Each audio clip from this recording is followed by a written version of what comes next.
তো বন্ধুরা দেখতেই পাচ্ছ এই হচ্ছে আলু ভাজা আর এই হচ্ছে মাছ। তো বন্ধুরা প্রথমেই তোমাদেরকে একটা কথা বলি, মা আগের দিন আলু ভাজা এবং কিন্তু মাছের ঝোল আমাকে রান্না করে দিয়েছিল রাতের বেলা। তো দেখতেই পাচ্ছ প্রথমে আলু ভাজা দিয়ে ভাতটা মেখে খেতে পাই অসাধারণ লাগছিল, তারপরে কিন্তু এই যে দেখতে পাচ্ছ মাছ।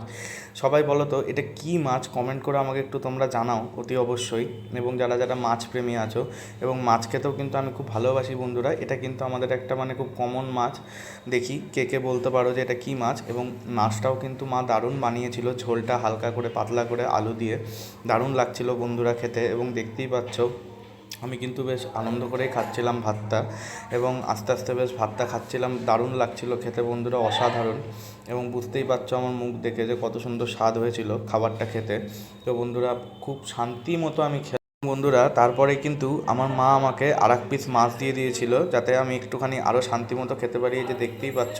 তো বন্ধুরা তোমরা কে কে মাছ ভাত খেতে ভালোবাসো, এবং বিশেষ করে মাছের পাতলা ঝোল আলু দিয়ে, তো অবশ্যই কমেন্ট করে জানাও। দ্বিতীয় মাছটা নেওয়ার পরেও বেশ বন্ধুরা দারুণ করে খাচ্ছিলাম, দারুণ লাগলো বন্ধুরা খেতে, অসাধারণ। রাতের ডিনারটা জাস্ট জমে গেছিলো বন্ধুরা, দারুণ দারুণ।